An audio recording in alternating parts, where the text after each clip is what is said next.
여러분, 안녕하세요. 경제학을 가장 쉽고 재밌게 알려드리는 경제학장 박사입니다. 우리가 살면서 내리는 중요한 결정들 있잖아요. 뭐 취업이라던가 결혼이라던가 이게 정말 순전히 내 의지만으로 다 되는 걸까요? 사실은 아닐 수도 있다는 거죠. 오늘은 바로 이 거대한 경제애라는 보이지 않는 힘이 우리 선택에 얼마나 큰 영향을 미치는지 폴 크루그먼의 교과서를 바탕으로 한번 제대로 파헤쳐 보겠습니다. 오늘 주제는 바로 호경기와 불경기 일대의 결정입니다. 자, 오늘 우리가 함께 살펴볼 내용입니다. 먼저 스펙은 똑같은데 운명이 완전히 갈려버린 두 졸업생 이야기로 시작할 거고요.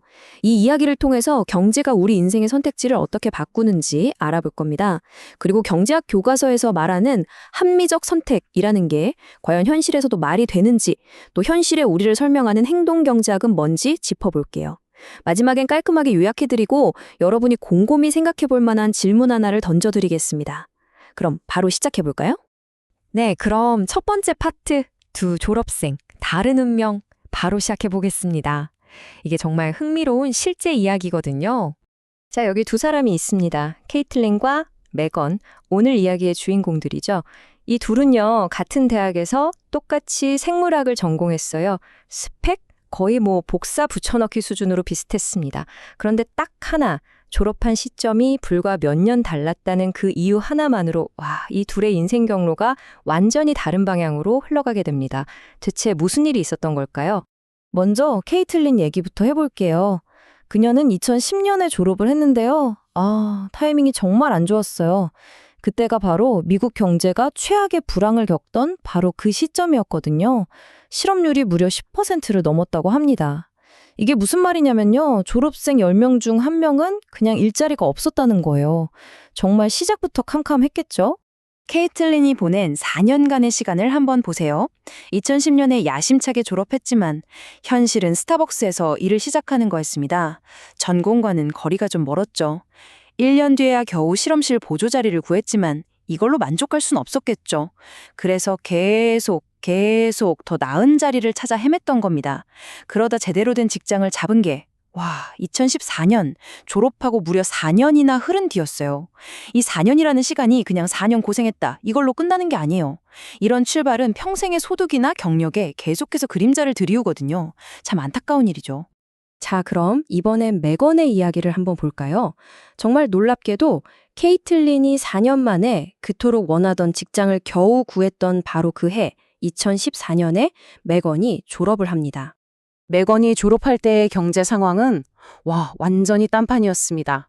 실업률은 6%까지 뚝 떨어졌고 오히려 기업들이 제발 우리 회사로 와주세요 하는 분위기였어요. 그러니까 메건은 어떻게 됐겠어요? 졸업하자마자 여기저기서 오라는 곳이 너무 많아서 그중에서 제일 좋은 조건을 골라갈 수 있었던 겁니다. 그럼 이게 메건이 케이틀린보다 더 똑똑하고 잘나서 그랬을까요? 전혀요. 모든 건 바로 타이밍의 마법이었습니다.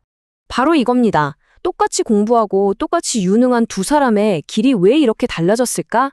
바로 이 질문이 우리를 두 번째 파트로 이끌어주죠. 경제가 결정을 바꾼다.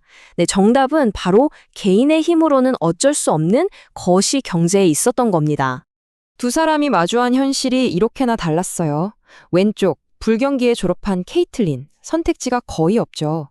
그녀의 목표는 최고의 직장이 아니라 어떤 직장이든 제발, 그야말로 생존 그 자체였습니다. 반면에 오른쪽, 호경기에 졸업한 메건을 보세요. 일자리는 넘쳐나고 고민은 딱 하나. 어디가 나한테 제일 좋을까? 이런 행복한 고민을 할 수 있었던 거죠. 이 그래프가 모든 걸 말해줍니다. 숫자로 딱 보여주죠. 보세요. 2010년에는 대졸자 실업률이 10%를 훌쩍 넘었어요. 정말 꽁꽁 얼어붙은 시장이었죠.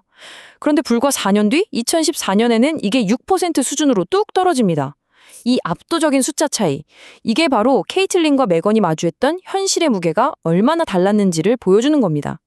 케이틀린에겐 정말 전쟁터나 다름없었던 거죠. 자, 그럼 이런 서로 다른 상황에서 사람들은 어떻게 결정을 내릴까요? 이걸 이해하려면 경제학 교과서를 한번 들춰볼 필요가 있습니다. 바로 세 번째 파트, 합리적 선택이란 무엇일까입니다. 경제학, 특히 전통 경제학에서 가장 기본으로 깔고 가는 가정이 바로 이 합리적 선택이라는 개념이에요. 이게 뭐냐면 사람은 아주 이성적이어서 여러 선택지 앞에서 항상 자기한테 가장 큰 이익을 주는 걸 고르는 존재다. 뭐 이런 거죠. 아주 똑똑한 계산기 같은 존재라고나 할까요? 자, 그럼 이 합리적인 인간은 어떻게 결정을 내리느냐? 딱 3단계로 설명할 수 있습니다. 첫째, 일단 내 앞에 놓인 모든 선택지를 파악해요.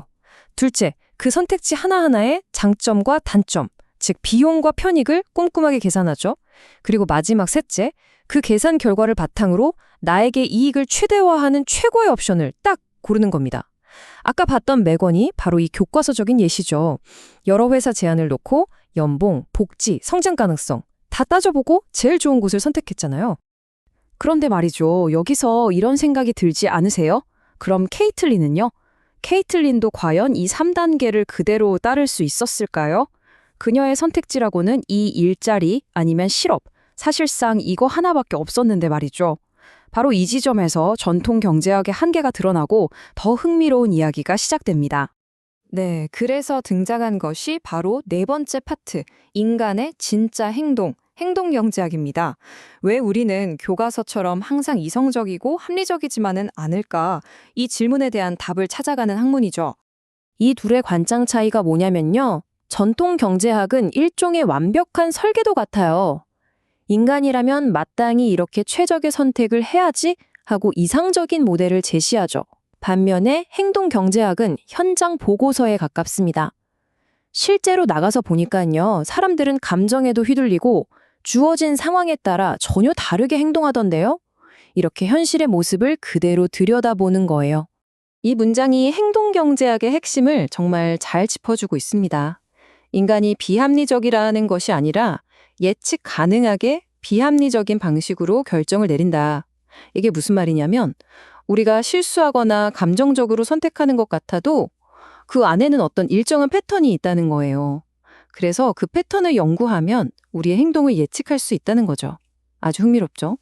다시 케이틀린 이야기로 돌아와 볼게요. 그럼 케이틀린이 전공과 다른 일을 시작하기로 한 결정이 비합리적인 거였을까요? 절대 아니죠.